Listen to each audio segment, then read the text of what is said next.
Bismillah. Les flambeaux, ou flambettes, ou flamboirs, que l'on appelle aussi les feux fous, sont ces météores bleuâtres que tout le monde a rencontrés la nuit ou vu danser sur la surface immobile des eaux dormantes. On dit que ces météores sont inertes par eux-mêmes, mais que la moindre brise les agite. Ils prennent une apparence de mouvement qui amuse ou inquiète l'imagination, selon qu'elle les dépose à la tristesse ou à la poésie. Pour les paysans, ce sont des âmes en peine qui leur demandent des prières ou de méchantes âmes qui les entraînent dans une course désespérée et les mènent, après mille détours insidieux, au plus profond de l'étang ou de la rivière. Comme le lupeux et le follet, on les entend rire toujours plus distinctement à mesure qu'elles s'emparent de leur proie et la voient s'approcher du dénouement funeste et inévitable. Les croyances varient beaucoup sur la nature et l'intention plus ou moins mauvaise des flambettes. Il en est qui se contentent de vous égarer et qui, pour en venir à leur fin, ne se gênent nullement pour prendre diverses apparences. On raconte qu'un berger qui avait appris à se les rendre favorables les faisait venir à partir de son gré. Tout allait pour lui, sous leur protection.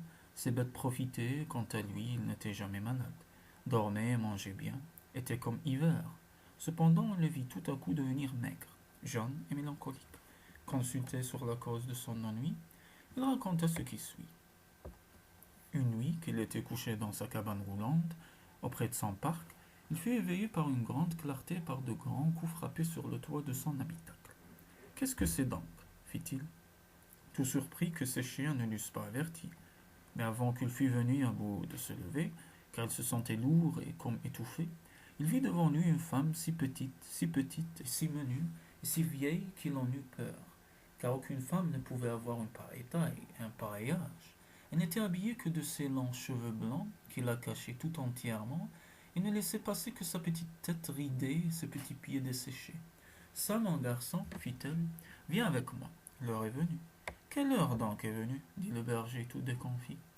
L'heure de nous marier, reprit-elle. Ne m'as-tu pas promis le mariage? Oh, je ne crois pas, d'autant plus que je ne vous connais point et vous vois pour la première fois de ma vie. Tu en as menti, beau berger. Tu m'as vu sous ma forme lumineuse. Ne reconnus-tu pas la mère des flambettes de la prairie?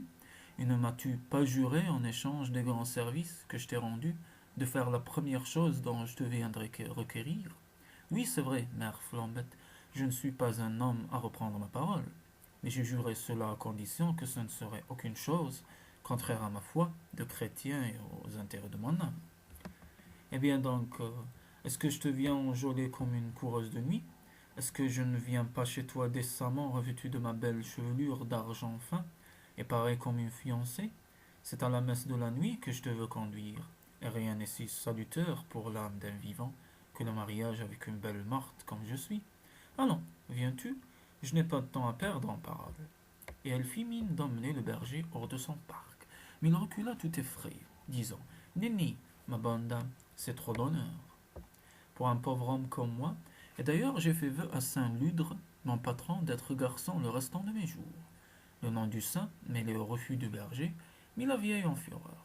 Elle se prit à sauter en grondant comme une tempête et à faire tourbillonner sa chevelure, qui en s'écartant laissa voir son corps noir et velu.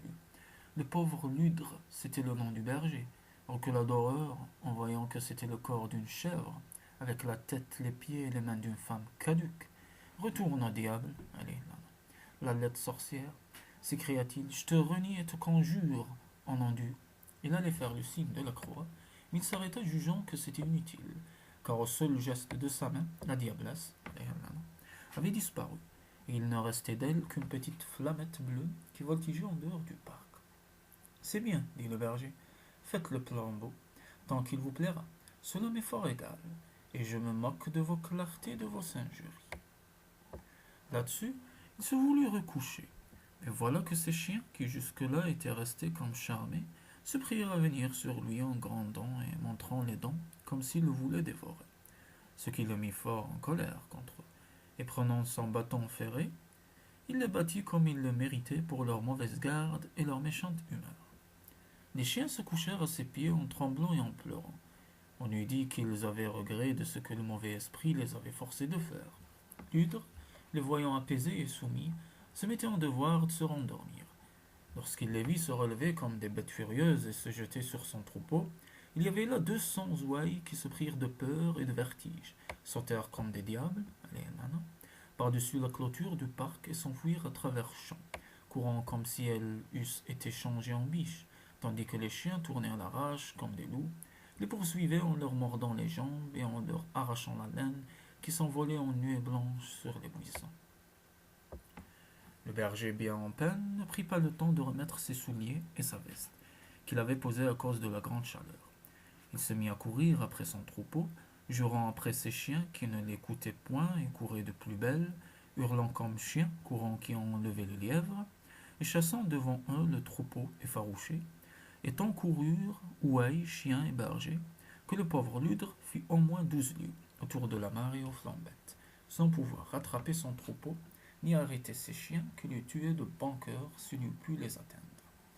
Enfin, le jour venant à poindre, il fut bien étonné de voir que les ouailles qu'il croyait poursuivre n'étaient autre chose que des petites femmes blanches, longues et menues, qui filaient comme le vent et qui ne semblaient point se fatiguer plus que ne se fatigue le vent lui-même. Quant à ses chiens, il les vit muets en 2 grosses corbeaux, qui volaient de branche en croissant. Assuré alors qu'il était tombé dans un sabbat, il s'en retourna tout éreinté et tout triste à son parc, où il fut bien étonné de retrouver son troupeau dormant sous la garde de ses chiens, lesquels vinrent au-devant de lui pour le caresser. Il se jeta alors sur son lit et dormit comme une pierre. Et le lendemain, au soleil levé, il compta ses bêtes à laine et en trouva une de moins, qu'il eut beau chercher. Le soir, un bûcheron qui travaillait autour de la mare aux flambettes lui rapporta sur son âne la pauvre brebis noyée, en lui demandant comment il gardait ses bêtes et en lui conseillant de ne pas dormir si dur s'il voulait garder sa bonne renommée de berger et la confiance de ses maîtres. Le pauvre Ludre eut bien du souci d'une affaire à quoi il ne comprenait rien, et qui par malheur pour lui recommença d'une autre manière la nuit suivante. Cette fois, il rêva qu'une vieille chèvre à grandes cornes d'argent parlait à ses ouailles et qu'elle la suivait en galopant et sautant comme des cabris autour de la grand-mare. Il s'imagina que ses chiens étaient muets en bergers et lui-même en un bouc que ses bergers battaient et forçaient à courir. Comme la veille, il s'arrêta à la piquée du jour, reconnut les flambettes blanches qu'il avait déjà abusées, revint, trouva tout tranquille dans son parc, dormit tombant de fatigue, puis se leva tard. Quant à ses bêtes, il en trouva encore une de moins. Cette fois, il courut à la mare et trouva la bête en train de se noyer. Il la retira de l'eau, mais elle n'était plus bonne qu'à écorcher. Ce méchant métier durait depuis 8 jours. Il manquait 8 bêtes au troupeau et Ludre, soit qu'il courut en rêve comme un somnambule, soit qu'il rêva dans la fièvre qu'il avait les jambes en mouvement et l'esprit en peine, se sentit si las et si malade qu'il en pensait mourir. Mon pauvre camarade, lui dit un vieux berger très savant, à qui il contait ses peines, il te faut épouser la vieille ou renoncer à ton état. Je connais cette bique aux cheveux d'argent, pour l'avoir vue lutiner un de nos anciens, qu'elle a fait mourir de fièvre et de chagrin. Voilà pourquoi je n'ai jamais voulu frayer avec les flambettes, encore qu'elle m'ait fait bien des avances, et que je les ai vues danser en belles jeunes filles autour de mon parc. Sauriez-vous me donner un chat pour m'en débarrasser dit Ludre, tout accablé. J'ai ouï dire, répondit le vieux, que celui qui pourrait couper la barbe à cette maudite chèvre le gouvernerait à son gré. Mais on y risque gros, à ce qu'il paraît, car si on lui en laisse seulement un poil, elle reprend sa force et vous tord le cou. Ma foi, j'y tenterai tout de même, reprit Ludre, car autant vaut y périr que de m'en aller, en languissant comme j'y suis. La nuit suivante, il vit la vieille en figure de flambette approcher de sa cabane. Il lui dit: Viens ça, la belle des belles, et marions-nous vitement. Quelle fut la noce, on ne l'a jamais su. Mais sur minuit, la sorcière étant bien endormie, Ludre prit les ciseaux à tondre les moutons, et d'un seul coup lui trancha si bien la barbe qu'elle avait le menton tout en nu, et il fut content de voir que ce menton était rosé et blanc comme celui d'une jeune fille. Alors l'idée lui vint de tondre ainsi toute sa chèvre épousée, pensant qu'elle perdrait peut-être toute sa laideur et sa malice avec sa toison. Comme elle dormait toujours ou faisait semblant, il n'eut pas grand-peine à faire cette tondaille. Mais quand ce fut fini, il s'aperçut qu'il avait tondu sa houlette, et qu'il se trouvait seul couché avec ce bâton de cormier. Il se leva bien inquiet de ce que pouvait signifier cette nouvelle diablerie, son premier soin fut de compter ses bêtes, qui se trouvèrent au nombre de 200, comme si aucune ne se fût jamais noyée. Alors il se dépêcha de rouler tout le poil de la chèvre et de remercier le bon Saint Ludre qui ne permit plus aux flambettes de le tourmenter.